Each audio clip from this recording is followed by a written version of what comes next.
Selamat sore, Om Swastiastu, Assalamualaikum warahmatullahi wabarakatuh, salam sejahtera bagi kita semua, salam Namo Buddhaya, salam harmoni. Pada kesempatan kali ini, kami dari kelompok 4 akan membahas materi tentang isi bahan ajar pada mata kuliah pengembangan bahan ajar. Namun sebelumnya, izinkan saya memperkenalkan nama-nama kelompok 4.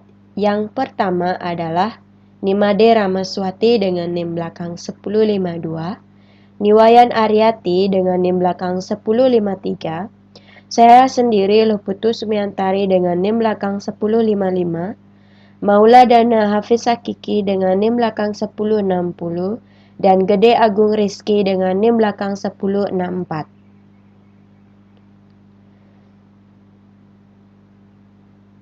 Adapun tujuan pembelajaran pada materi ini adalah yang pertama, memahami tipe isi bahan ajar, yang kedua memahami sumber penulisan isi, dan yang ketiga memahami cara penyajian ilustrasi. Apa sajakah isi bahan ajar itu? Untuk materi lebih jelasnya akan dijelaskan oleh rekan saya. Untuk waktu dan tempat, saya persilakan kepada rekan saya untuk menyampaikan materi. Baik, terima kasih atas kesempatannya. Perkenalkan, nama saya Niwayan Aryati dengan NIM 19170111053. Di sini saya akan melanjutkan presentasi dari saudari Sumiantari. Pada presentasi kali ini, saya akan membahas mengenai pengertian isi bahan ajar dan jenis-jenis isi bahan ajar. Pembahasan yang pertama yaitu mengenai pengertian isi bahan ajar. Isi bahan ajar merupakan suatu pengetahuan, keterampilan, dan sikap yang harus dipelajari peserta didik atau siswa dalam rangka mencapai suatu kompetensi yang telah ditentukan. Pembahasan yang kedua yaitu mengenai jenis-jenis isi bahan ajar. Isi bahan ajar mempunyai beberapa jenis, yaitu antara lain sebagai berikut. Yang pertama, yaitu pengetahuan. Pengetahuan merupakan suatu informasi atau maklumat yang diketahui atau disadari oleh seseorang. Pengetahuan meliputi fakta, konsep, prinsip, dan prosedur. Yang kedua, yaitu keterampilan. Keterampilan merupakan materi atau bahan pembelajaran yang berhubungan dengan kemampuan mengembangkan ide, memilih, menggunakan bahan, menggunakan alat, dan teknik kerja.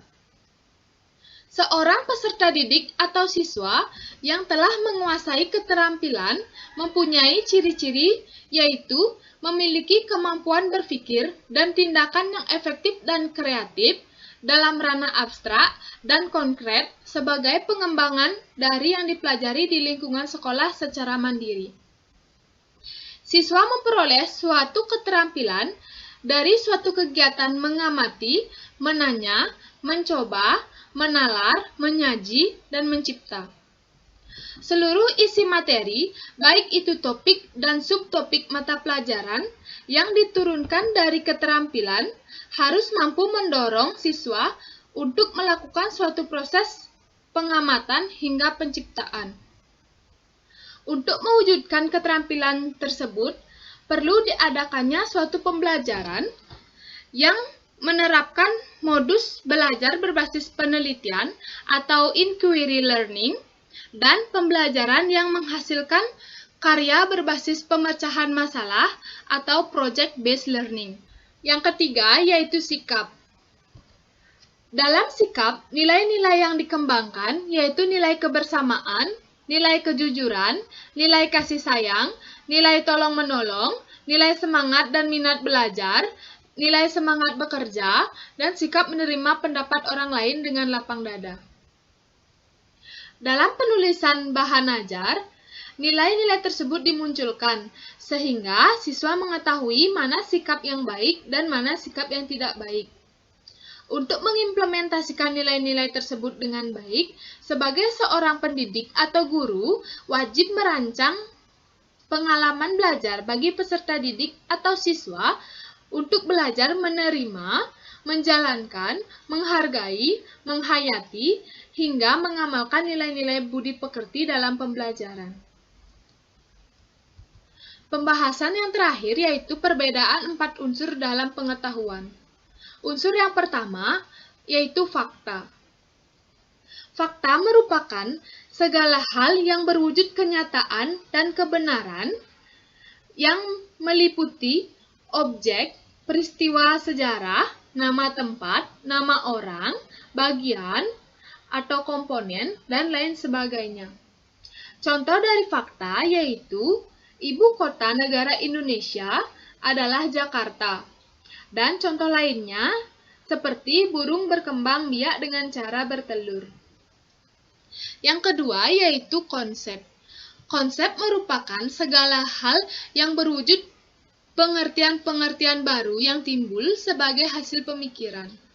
Konsep meliputi definisi, ciri khusus, hakikat, inti, dan lain sebagainya.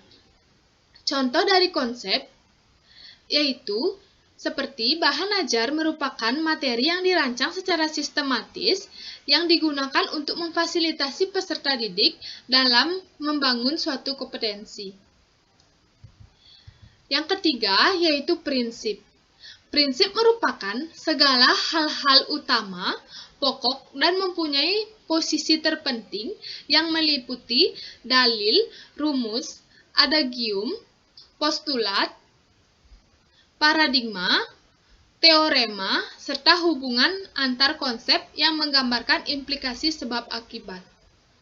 Contoh dari prinsip yaitu air mengalir dari tempat yang lebih tinggi ke tempat yang lebih rendah. Adapun contoh lainnya seperti jika penawaran terhadap suatu barang tinggi, maka permintaan akan barang tersebut akan menurun. Yang terakhir yaitu prosedur. Prosedur merupakan langkah-langkah sistematis atau berurut dalam mengerjakan suatu aktivitas. Contohnya, langkah-langkah menghidupkan komputer. Adapun langkah-langkah menghidupkan komputer yaitu yang pertama, pastikan semua komponen komputer sudah terhubung ke arus listrik. Yang kedua, tekan tombol power pada CPU. Dan yang ketiga, tekan tombol power pada layar komputer dan setelah itu komputer akan menyala. Baik, sekian presentasi dari saya. Untuk presentasi selanjutnya akan dilanjutkan oleh rekan saya Ramaswati. Terima kasih. Baik, terima kasih. Di sini saya akan melanjutkan materi mengenai sumber penulisan isi. Penyusunan bahan ajar dapat dilakukan melalui berbagai macam cara, mulai dari yang termudah sampai yang termahal, dari yang paling sederhana hingga paling tercanggih. Menurut Purwanto tahun 2001, ada 3 cara yang dapat ditempuh oleh pengembang dalam menyusun bahan ajar. Yang pertama, menulis sendiri, yang kedua, pengemasan kembali, dan yang ketiga, penataan informasi. Baik, cara yang pertama adalah menulis sendiri. Pengembang dapat menulis sendiri bahan ajar yang akan digunakan dalam proses pembelajaran. Asumsi yang mendasari cara ini adalah penulis bahan ajar merupakan pakar yang dapat dipercaya dalam bidang ilmu, mempunyai kemampuan menulis, dan mengerti kebutuhan peserta didik dalam bidang ilmu tersebut. Penulis, sebagai pakar bidang ilmu, dapat menulis sendiri bahan ajar yang akan digunakan dalam proses pembelajaran atau bergabung dengan beberapa pakar lain di bidang ilmu yang sama untuk menulis bahan ajar, baik secara berkelompok maupun secara kolektif. Penulisan bahan ajar dengan beberapa pakar di bidang ilmu yang sama merupakan cara yang baik karena perkembangan ilmu dewasa ini sangat cepat, sehingga penulisan oleh beberapa pakar dapat menambah kredibilitas bahan ajar tersebut bagi pengguna. Selain penguasaan bidang ilmu, Untuk dapat menulis sendiri bahan ajar, diperlukan kemampuan menulis bahan ajar sesuai dengan prinsip-prinsip pembelajaran. Cara yang kedua adalah pengemasan kembali. Dalam pengemasan kembali informasi, penulis tidak menulis bahan ajar sendiri dari awal, tetapi dapat memanfaatkan buku-buku teks dan informasi yang sudah ada untuk dikemas kembali sehingga berbentuk bahan ajar yang memenuhi karakteristik bahan ajar yang baik dan dapat digunakan oleh pendidik dan peserta didik. Informasi yang sudah ada dikumpulkan berdasarkan kebutuhan, kemudian disusun kembali atau ditulis ulang dengan gaya dan strategi yang sesuai untuk menjadi bahan ajar. Juga diberi tambahan keterampilan atau kompetensi yang akan dicapai. Pengemasan kembali informasi memerlukan keterampilan untuk menulis ulang atau mengubah dan melengkapi informasi-informasi tersebut untuk menjadi suatu bahan ajar yang baik. Dalam proses ini, perlu menentukan seberapa banyak perubahan yang perlu dilakukan terhadap bahan yang sudah ada. Kemudian, apakah perubahan tersebut mungkin dilakukan dalam batas waktu yang ditentukan dengan sumber daya yang tersedia dan seizin pengarang asli. Bantuan pendesain pembelajaran dalam tahap ini mungkin diperlukan untuk memberikan masukan tentang perubahan-perubahan yang perlu dilakukan dan sesuai dengan prinsip-prinsip pembelajaran serta kelayakan perubahan tersebut. Pengemasan kembali informasi merupakan cara penyusunan bahan ajar yang jauh lebih cepat jika dibandingkan dengan penulisan dari awal. Namun, proses ini dapat menjadi lebih mahal karena memerlukan proses memperoleh izin dari pengarang asli.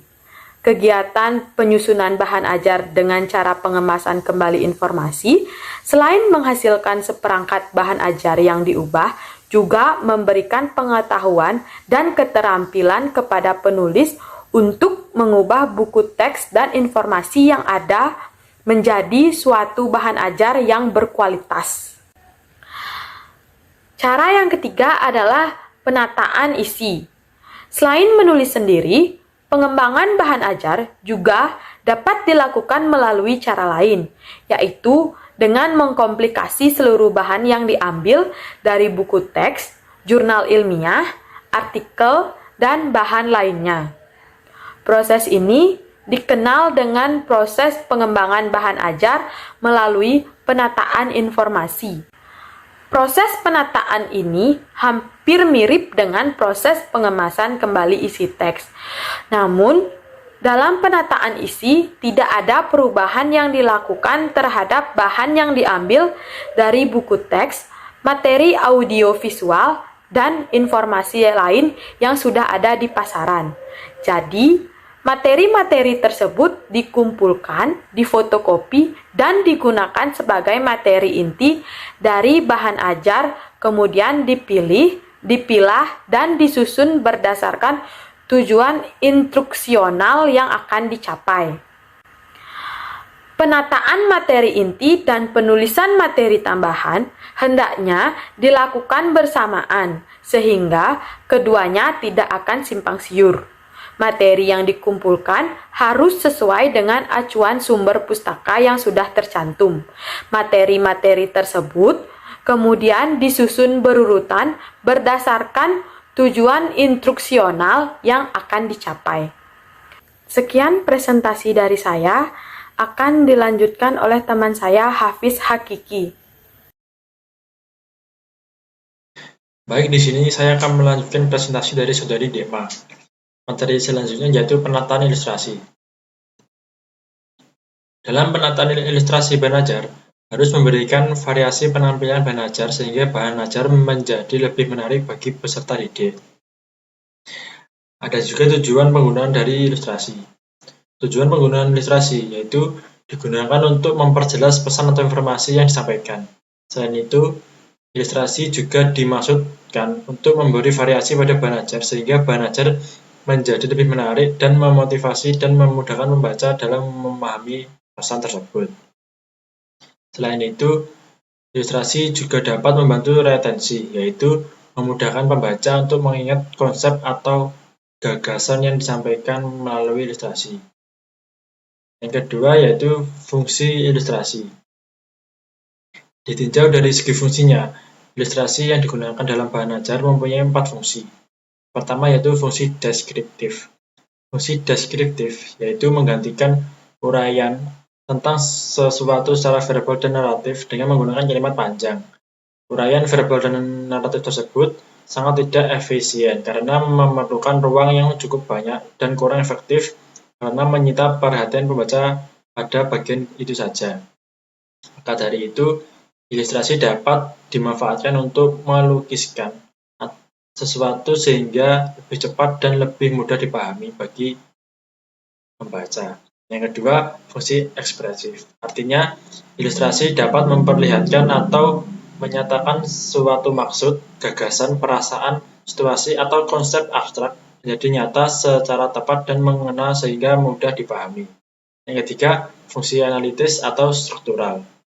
Artinya, ilustrasi dapat menunjukkan rincian bagian demi bagian dari suatu benda atau sistem atau proses secara detail, sehingga lebih mudah untuk dipahami. Yang terakhir, yaitu fungsi kuantitatif.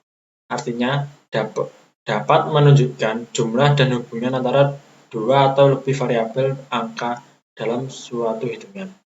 Sekian penjelasan dari saya mengenai penataan ilustrasi. Selanjutnya akan dilanjutkan oleh Saudara Agung. Baik, untuk Saudara Hafiz, terima kasih atas kesempatan yang diberikan kepada saya. Pada kesempatan kali ini, saya akan membawakan materi mengenai jenis-jenis ilustrasi dalam bahan ajar. Ilustrasi yang biasa digunakan dalam bahan ajar meliputi tabel, diagram, grafis, kartun, foto, sketsa, dan skema. Baik, ilustrasi yang pertama yakni daftar atau tabel. Daftar yang dimaksudkan di sini yaitu daftar yang memuat informasi mengenai sesuatu hal yang dapat dikategorikan ke dalam ilustrasi. Daftar tersebut disajikan dengan huruf dan juga angka-angka, serta dapat juga disajikan berupa tanda-tanda. Contoh dari daftar atau tabel ini yaitu daftar buku pelajaran, jadwal pelajaran, dan lain sebagainya. Selanjutnya, jenis ilustrasi yang kedua yaitu diagram. Diagram ialah rincian sesuatu yang ditampilkan secara visual yang dimana ada berbagai bentuk diagram yang biasanya digunakan sebagai ilustrasi dalam bahan ajar. Misalnya, diagram alur, diagram pohon, dan lain sebagainya. Adapun diagram kata yang biasa digunakan untuk mendeskripsikan atau merinci suatu hal. Contohnya adalah diagram struktur organisasi. Baik, ilustrasi selanjutnya yaitu grafik. Grafik adalah gambaran sederhana yang menggunakan titik-titik, garis, atau gambar. Terkadang, grafik dilengkapi dengan lambang-lambang.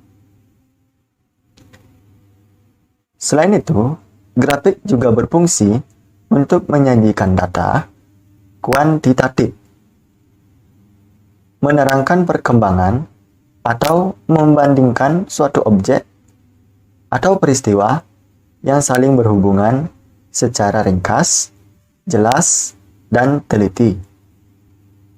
Ada beberapa macam grafik antara lain grafik garis, grafik batang, grafik lingkaran, dan grafik sederhana.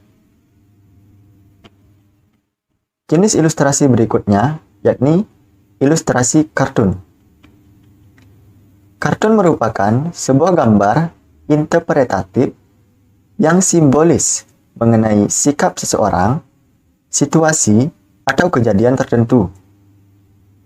Kartun sering digunakan untuk menyampaikan pesan secara cepat dan ringkas kepada masyarakat.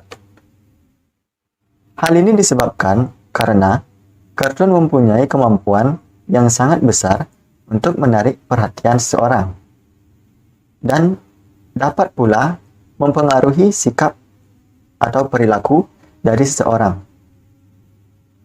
Selain itu, kartun biasanya menonjolkan isi pesan serta karakter yang mudah dikenal dan mudah untuk dimengerti.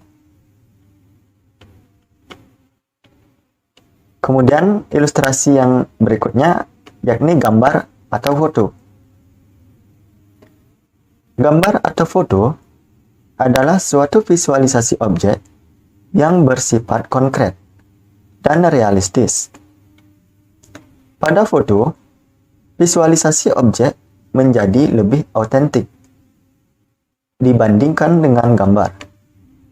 Dalam hal ini, baik gambar maupun foto dapat dipergunakan untuk melukiskan sesuatu dan untuk mengatasi keterbatasan ruang, waktu, serta pengamatan.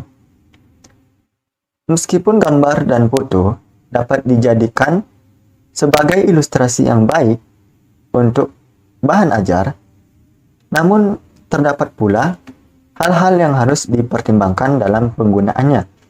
Misalnya, untuk lebih berhati-hati dalam menggunakan foto atau gambar tersebut.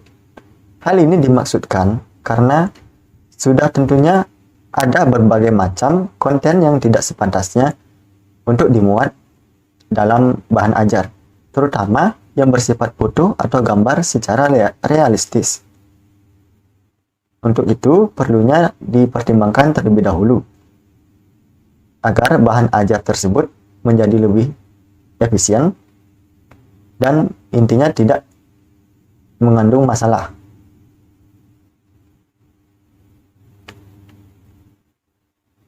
Jadi, yang dapat ditekankan di sini adalah kehati-hatian dalam menggunakan gambar atau foto dalam bahan ajar.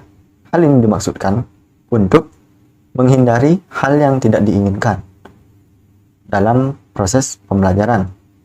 Selanjutnya, jenis ilustrasi bahan ajar yakni sketsa. Sketsa merupakan draft kasar atau gambar yang menggunakan garis-garis sederhana dalam menggambarkan bagian-bagian pokok suatu objek tanpa detailnya. Sketsa ini bersifat sangat sederhana, namun tetap dapat digunakan untuk memperjelas suatu informasi dan menghindari verbalisme, dan dapat menarik perhatian dari pembaca. Baik, jenis ilustrasi dalam bahan ajar yang berikutnya adalah simbol. Simbol merupakan suatu sajian grafis yang bermaksud untuk menonjolkan suatu ide, proses, atau konsep tertentu. Simbol yang baik dapat dengan mudah dimengerti oleh pembaca, walaupun tanpa menggunakan deskripsi verbal. Namun, hal ini tidak menjadi masalah bagi seorang pembaca untuk dapat memahami simbol atau jenis ilustrasi tersebut. Pada umumnya, setiap bidang ilmu mempunyai simbol-simbol yang tersendiri dan simbol-simbol yang khas, yang dimana telah disepakati oleh para ahli di bidang tersebut. Dalam bahan ajar, simbol-simbol tersebut digunakan sebagai petunjuk penggunaan bahan ajar dan bukan sebagai penjelas dari isi materi bahan ajar itu sendiri. Baik, jenis ilustrasi bahan ajar yang terakhir yaitu skema. Skema merupakan suatu gambaran kasar dan sederhana tentang suatu rangkaian objek. Dalam skema, objek atau sesuatu yang rumit dalam kenyataannya bisa digambarkan secara sederhana sehingga lebih mudah untuk dipahami. Baiklah, sekian yang dapat saya sampaikan. Untuk penyampaian materi yang selanjutnya, saya serahkan kepada rekan saya, Mia. Terima kasih.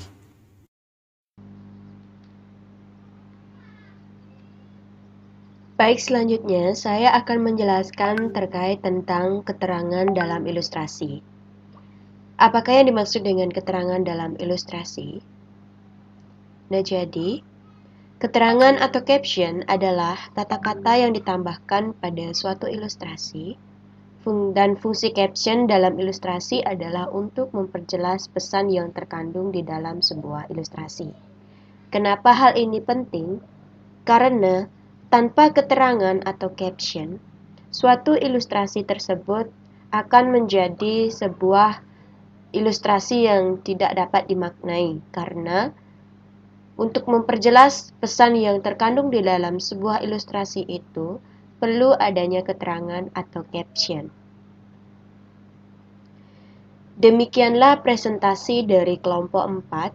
Apabila ada salah kata dalam penyampaian kami mohon maaf yang sebesar-besarnya. Akhir kata kami ucapkan terima kasih dan Om Santi Santi Santi Om.